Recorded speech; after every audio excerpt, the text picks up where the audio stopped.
Hello friends, welcome to my YouTube channel. अभी तक आपने मेरे चैनल को सब्सक्राइब नहीं किया है तो जल्दी से सब्सक्राइब करें और बेल आइकॉन्स पर क्लिक करें ताकि जैसे ही कोई वीडियो अपडेट हो आप तक आसानी से पहुंच जाए।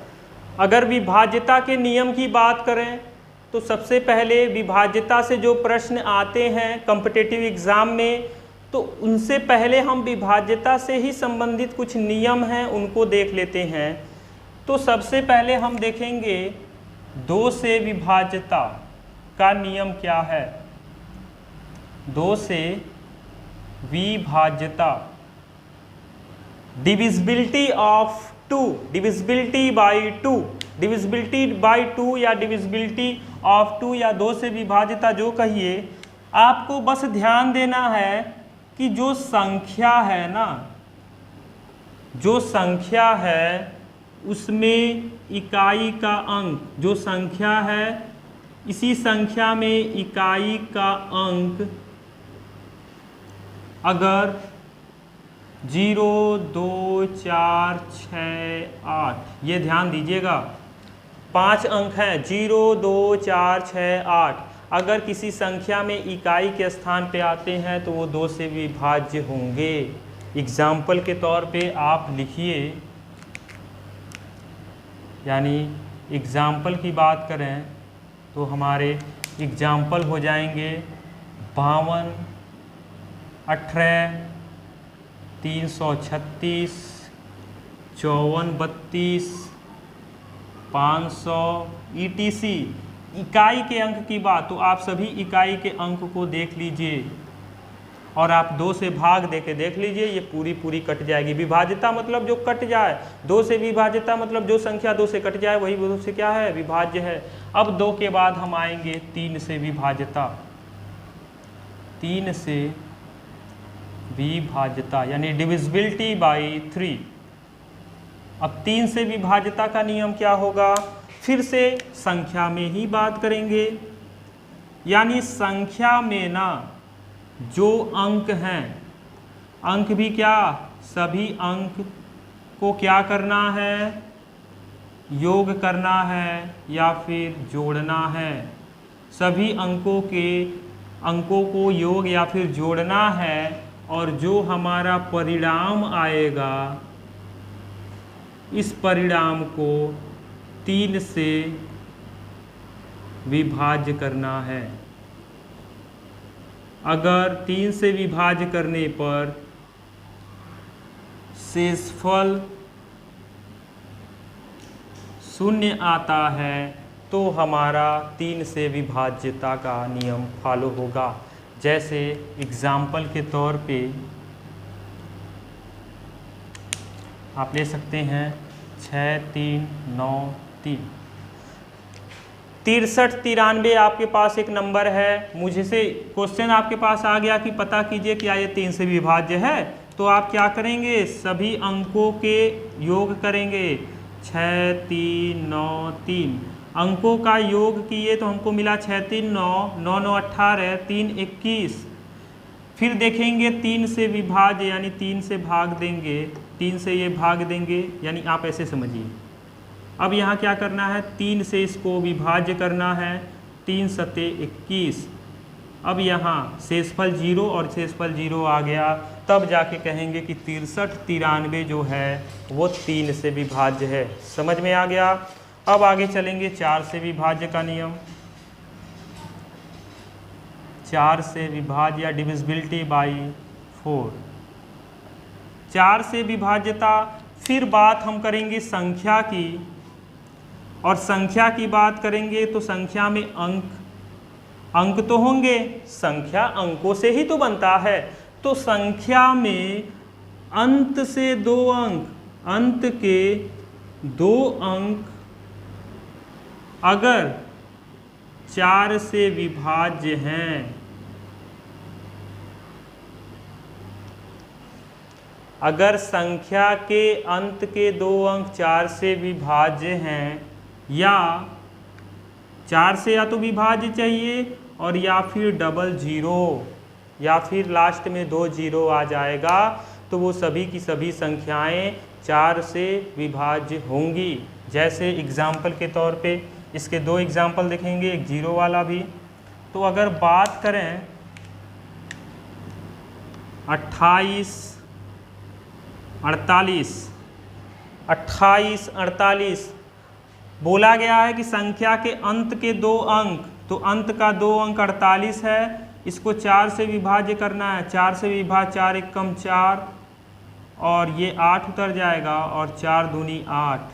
अगर ये 4 से विभाज्य होता है तो ये पूरी की पूरी संख्या यानी 28 48 जो है वो क्या होगी, 4 से विभाज्य होगी।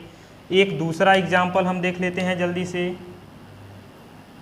दूसरा एग्जाम्पल आपको क्या देखना है, अंत में 00 चाहिए, 3200 लिखा है, अंत में जैसे 00 दिख गया तो कह देंगे तुरंत कि ये संख्या जो है वो 4 से क्या होगी, विभाज्य होगी।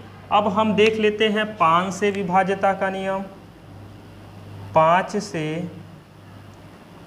विभाज्यता, 5 से विभाज्यता के बारे में अगर चर्चा करें तो आप फिर संख्या पे आएंगे और यहाँ पर हमको संख्या में देखना है इकाई का अंक, इकाई का अंक, और इकाई के अंक के अगर पर जगह पर 0 और 5, अगर इकाई के स्थान के जगह पर 0 और 5 दिख जाएगा तो वो संख्या जो होगी वो 5 से आराम से क्या हो जाएगी, विभाजित हो जाएगी, यानी डिविजिबल बाई 5 हो जाएगी। जैसे एग्जाम्पल के तौर पे आप 50, 550, 655, 65, 25, 25, 75 ETC, ये सारे के सारे देखो 5 5 5 0 0, अंत में 0 5 दिख जाएगा, वो भी इकाई के स्थान पे, तो हम कह देंगे 5 से विभाजित है। 5 तक हो गया, अब आगे चर्चा करेंगे, पहले आप इसे नोट कर लीजिए। अब आगे हम देखेंगे 6 से विभाज्यता।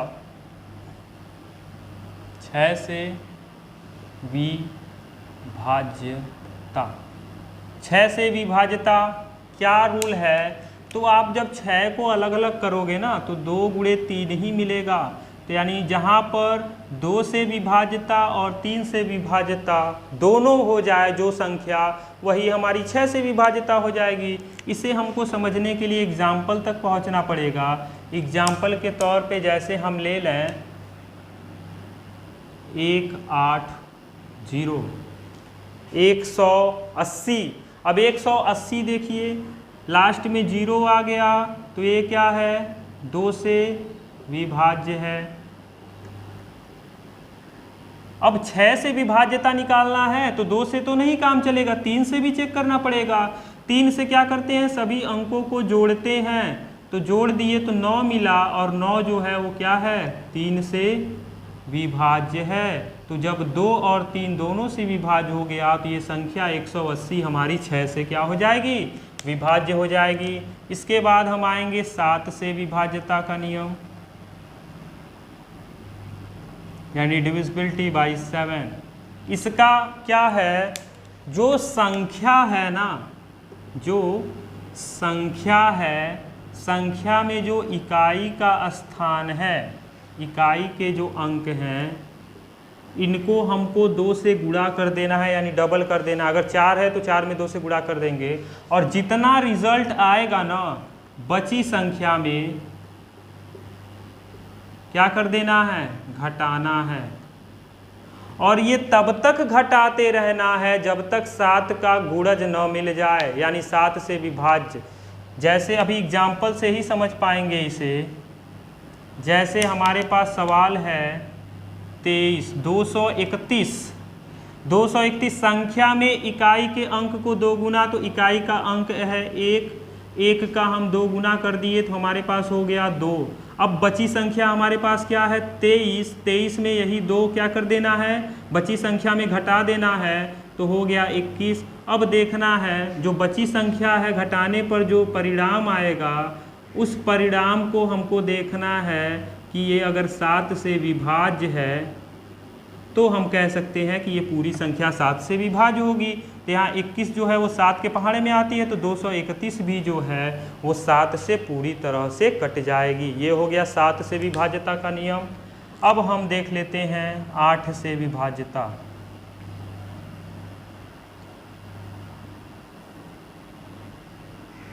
Divisibility by 8। जिस तरह से 4 था ना उसी तरह से 8, 4 में 2 है तो 8 में 3 हो जाएगा। अगर किसी संख्या के अंत के 3 अंक क्या होने चाहिए, 8 से विभाज्य। अगर अंत के 3 अंक 8 से विभाज्य हैं या फिर 3 जीरो हैं तो हम कहेंगे कि पूरी की पूरी संख्या जो है 8 से विभाज्य होगी। जैसे इसके भी एग्जाम्पल की बात करें तो हमारे पास एक एग्जाम्पल जैसे हम मान सकते हैं 4 8 3 3 4 4, ये हमारी एक संख्या हो गई। अब इसमें कहा गया अंत के 3 अंक को 8 से भाग देना है। अगर कट जाएगा 8 से विभाजित हो जाएगा तो ये पूरी संख्या 8 से विभाजित, तो 8 चौके 32, 2 बच गया और 8 त्रिकी 24, यानी कट गया तो ये पूरी की पूरी संख्या 8 से विभाजित हो जाएगी। एक और जीरो वाला अगर देख लें तो जीरो वाला जहाँ पे आपको 3 जीरो मिल जाए, 1 3 2 3 जीरो, आप इसे 8 से भाग देंगे तो ये पूरा का पूरा क्या हो जाएगा, विभाजित, क्योंकि अंत का 3 अंक क्या है, 3 जीरो है। 8 तक कंप्लीट। अब 9 का देख लेते हैं। 9 से विभाज्यता, 9 से विभाज्यता की बात करें तो 3 के ही जैसा है। संख्या के जो अंक हैं, अंक कैसे, सभी अंकों का क्या करना है, योग करना है, यानी हमको जोड़ना है। जोड़ने के बाद जो हमारा परिणाम आएगा उसको चेक करना है। अगर ये 9 से विभाज्य है तो पूरी संख्या 9 से क्या हो जाएगी, विभाज्य हो जाएगी।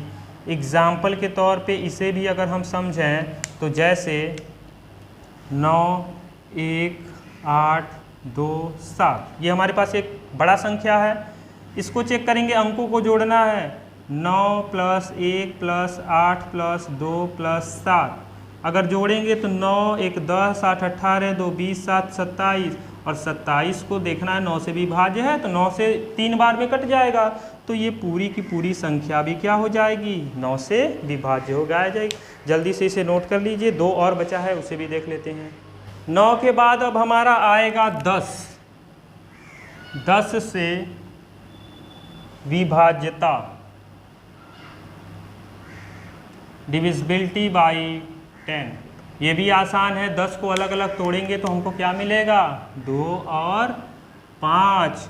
और एक चीज़ दिमाग में बैठा लीजिए, 2 और 5 का विभाज्यता चाहिए तो 2 में क्या है, 0 2 4 6 8, और 5 में क्या है, 0 5, तो क्या मैचिंग कर रहा है, 0 वाला। तो आप सीधे सीधे कह सकते हैं कि इकाई के स्थान पर जहाँ भी आपको 0 दिख जाए ना तो वो सारी की सारी संख्या क्या होगी, 10 से विभाज्य हो जाएगी। अब 2 और देख लेते हैं, 11 और 13, बाकी आगे इम्पॉर्टेंट नहीं है। 13 तक आप याद रखिए, बहुत आपके लिए काफ़ी रहेगा, सफिशिएंट है। 11 से विभाज्यता और 13 से विभाज्यता, ये दोनों आसान हैं।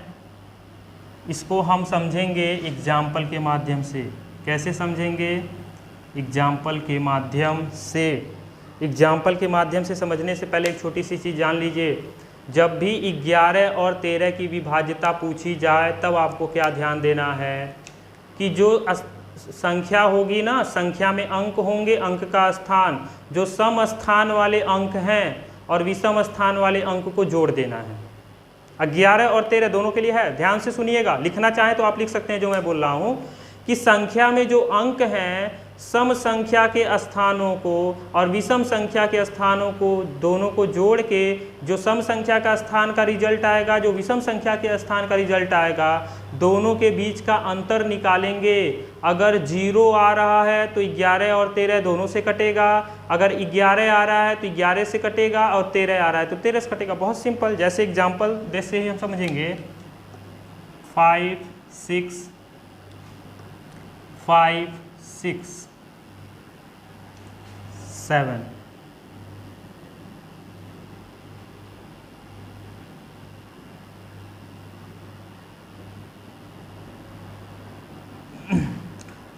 यहाँ पे 5 6 5 6 5 6 7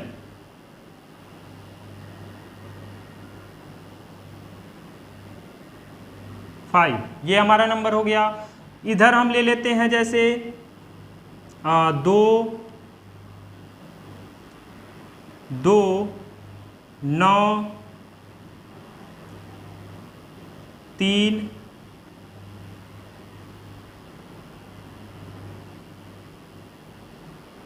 7। ठीक है, अब देखिए यहाँ पर संख्या है, यहाँ भी संख्या है, संख्या में अंक होंगे ना, 1 2 3 4 5 6 अंक इसमें हैं, 1 2 3 4 5 अंक इसमें हो गए। सम संख्या पे क्या क्या आएगा, पहला, तीसरा, पांचवा। इसी तरह इधर पहला, तीसरा और पांचवा, इनको जोड़ देते हैं। और ये तो हो गया विषम संख्या, ये हो गया विषम संख्या। अब सम संख्या को देखा जाए तो दूसरा नंबर होता है, चौथा नंबर होता है और छठा नंबर होता है। और यहाँ पर दूसरा नंबर हो गया और चौथा नंबर, छठा है नहीं तो छठा से नहीं, इसको जोड़ लेंगे और इधर वाला। अब इसको क्या करना है, 5 5 यानी 5 + 5 + 7, और ये वाला हो जाएगा 6 + 6 + 5। अगर जोड़ दें 5 5 10 7 17 और 6 6 12 5 17, दोनों में माइनस कर दें तो रिज़ल्ट क्या आ गया, 0। तो हमारा आंसर क्या आ जाएगा, यानी ये 11 से क्या हो जाएगा, विभाज्य। यानी अगर 0 और 11 आता है तो कहेंगे 11 से विभाज्य, और 0 13 आता है तो कहेंगे 13 से विभाज्य। अब इसे चेक कर लेते हैं, 2 9 7 यानी 9 2 11 7 18, और ये हो जाएगा 2 + 3 यानी 5। 18 में से 5 घटाएंगे तो हमारे पास 13, और 13 आ गया, यानी 13 से विभाज्य हो जाएगा। ये था कुछ विभाज्यता से संबंधित इंपॉर्टेंट रूल्स। अब हम कुछ क्वेश्चन देख लेते हैं कैसे क्वेश्चन बनते हैं, तो इसे जल्दी से नोट कर लीजिए। कुछ क्वेश्चन है, इसे करते हैं। जैसे इस तरह से क्वेश्चन बन सकते हैं, निम्नलिखित में से कौन सी संख्या 18 से विभाजित नहीं है। जब भी विभाज्य, विभाजित या विभाज्यता से प्रश्न आएगा तो आप एक चीज ध्यान रखिएगा, आप जो 4 ऑप्शन दिए रहेंगे ना, उन ऑप्शन से आंसर तक पहुंचिएगा। कैसे पहुंचे जाएगा ये मैं बता रहा हूं, और क्वेश्चन भी इसी पैटर्न पे आएगा। इन चारों प्रश्न से हम समझ लीजिए विभाज्यता से संबंधित सभी प्रश्नों को एक साथ देख लेंगे। तो इन प्रश्नों को आप ध्यान से देखिएगा और ऑप्शन से कैसे करते हैं।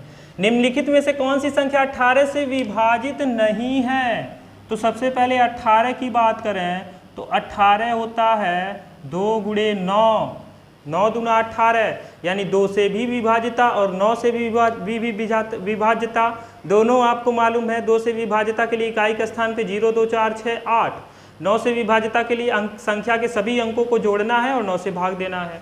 तो सबसे पहले 2 वाला चेक करते हैं, तो 6 6 6 3, ये वाला तो हमारा गया। क्यों नहीं होगा, वाई, क्योंकि आप ध्यान से देखिए इकाई के स्थान पे 3 आया है, और अगर 18 से विभाजित करना है तो हमको 2 से विभाज्यता का नियम 0 2 4 6 8 चाहिए, और नहीं पूछा गया है तो हमारा राइट आंसर आ जाएगा ऑप्शन डी। है आसान। इसी तरह से आसान आसान प्रश्न आएंगे, डिफिकल्ट नहीं आते हैं, बस आप यहाँ पे ध्यान लगाए रहिए। दिए गए मान में से कौन 15 से पूर्णतः विभाजित है, इस प्रकार से प्रश्न। तो 15 की बात करें तो इसको भी तोड़ेंगे तो 3 × 5, तो 5 से विभाज्यता सभी 5 हैं। 3 से चेक करेंगे, 3 से विभाज्यता का नियम क्या है, संख्या के सभी अंकों को जोड़ेंगे और देखेंगे 3 से कट रहा। यहाँ ध्यान से देखिए, 3 2 5, 5 6 11 5 16, ये नहीं होगा। 3 1 4, 7 4 11 5 16, ये भी नहीं होगा। 4 3 7 6 13, 13 5 18, हमारा आंसर यही होगा। 2 2 4 और 7 4 11 5 16, यानी 4 3 7 6 13 5 18, 18 3 से विभाजित है और ये 5 से होगा ही, तो हमारा राइट आंसर आ जाएगा ऑप्शन सी। ऑप्शन से ही करना है और बहुत आराम से करना है। यदि अब देखिए ये प्रश्न जो होता है, ये स्टार लगा लीजिए, इस तरह के प्रश्न बहुत पूछे जाते हैं। इस तरह से पूछ देगा, इसमें कुछ ABCD डाल देगा और 11 से विभाज्यता है A का मान, तो 7 3 8 A 6A। हम यहाँ पहले विषम संख्या के स्थानों को देख लेते हैं, ये हो गया। और सम संख्या के स्थानों को देख लें तो ये हो गया। टोटल कितने, 1 2 3 4 5 6, सही है। अब विषम संख्या के स्थानों को जोड़ देते हैं, 7 8 6, जोड़ने पे हमारा आ गया 8 7 15, 15 और 6 21। सम संख्या के स्थानों को जोड़ दें, 6 3 9, यानी हमारा आ गया 9। अब यहाँ पे हमको 3 AA है ना, 3 प्लस A प्लस A ऐसे है, यानी 3 प्लस 2A। और यहाँ पर 3 है तो सबसे पहले 21 में से 3 घटा दो। आसान तरीका बता रहे, एकदम आसान। 21 जो पहले संख्या है ना उसे घटा दो, 21 में से 3 घट जाएगा तो कितना बचा, 18। और A का मान यानी किसमें हम 2 से गुणा करें 18 मिलेगा, तो आप कहोगे 9 में, तो यहाँ पे हमारा राइट आंसर हो जाएगा C है। अगर पसंद आया तो लाइक कर दीजिए तुरंत और ज़्यादा से ज़्यादा शेयर कीजिए इस वीडियो को। आगे बात करें चौथे नंबर पे, तो इसमें 9 से विभाज्यता पूछा है, 3 4 P8। अब यहाँ भी देखेंगे 9 से विभाज्यता का नियम क्या है, सभी अंकों को जोड़ते हैं और क्या होने चाहिए 9 से विभाजित, तो 4 3 7 और 8 7 15। 15 में क्या जोड़ें, ये 9 से विभाजित हो जाए तो 15 3, क्योंकि 15 में 3 जोड़ेंगे तो 18 हो जाएगा, और 18 ही क्या है यहाँ पे P हो जाएगा, यानी P का मान अगर हम क्या रख दें, 3 रख दें, तो 15 3 18, 18 9 से क्या हो जाएगा, विभाजित। इसी तरह से क्वेश्चन बहुत ही सिंपल पूछे, बहुत ही इजी क्वेश्चन पूछे जाते हैं। ये वीडियो आप ज़्यादा से ज़्यादा शेयर कीजिए ताकि जो बच्चे बाहर जाके तैयारी नहीं कर पा रहे हैं उन तक यह वीडियो स्पेशल है, उन्हीं के लिए है, उन तक पहुँचे और वो आसानी से अपनी तैयारी को आगे बढ़ाएं और एक सफल व्यक्तित्व के रूप में आगे आएं। अगर आपको वीडियो अच्छा लगा हो तो ज़्यादा से ज़्यादा मात्रा में शेयर कीजिएगा और चैनल को सब्सक्राइब भी करते रहिएगा। Thank you so much for watching my YouTube channel.